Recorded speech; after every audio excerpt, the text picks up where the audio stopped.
DS, groupement dédié à l'excellence informatique et à la transformation digitale, vous propose aujourd'hui comprendre la différence entre le côté client et le côté serveur. Pour comprendre comment fonctionne réellement un site web, il faut d'abord distinguer deux grandes parties, à savoir le côté client et le côté serveur. Parlons un peu du côté client. Le côté client, c'est tout ce qui se passe directement sur l'ordinateur ou le smartphone de l'utilisateur, principalement à travers son navigateur web. Par exemple, Chrome, Firefox ou Edge. Lorsque vous ouvrez une page web, le navigateur reçoit différents fichiers et les interprète. HTML permet de structurer le contenu de la page. CSS permet de définir son apparence. Et JavaScript permet d'ajouter des interactions et des fonctionnalités dynamiques.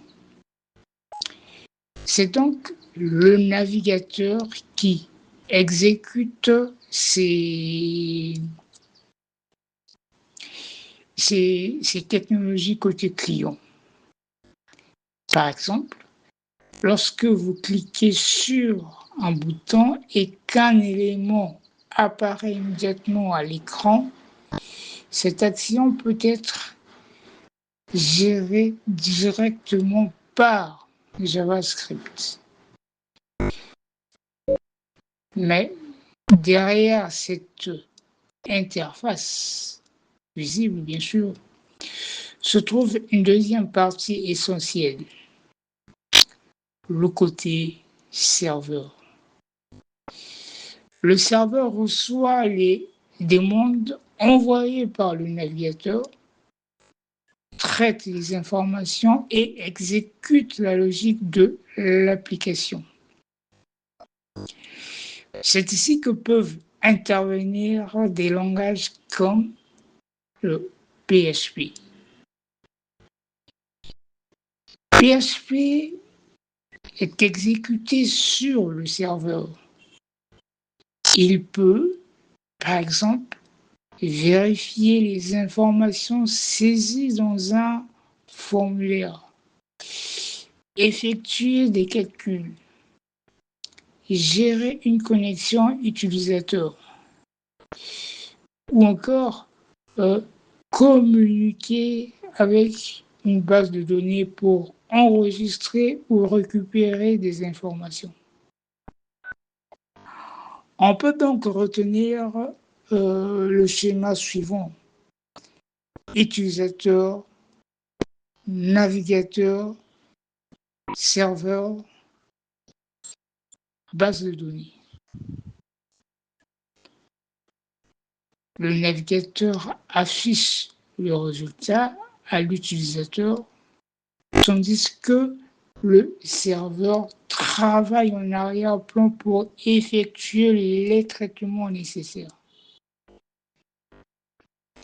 Et c'est justement l'un des grands avantages du fonctionnement côté serveur.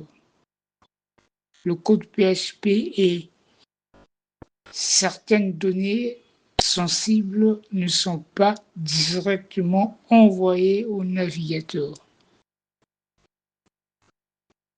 À retenir, HTML, CSS et JavaScript travaillent principalement côté client, tandis que PHP s'exécute côté serveur. Comprendre cette différence est essentiel pour commencer à maîtriser le développement web et comprendre comment les différentes technologies travaillent ensemble pour faire fonctionner un site web.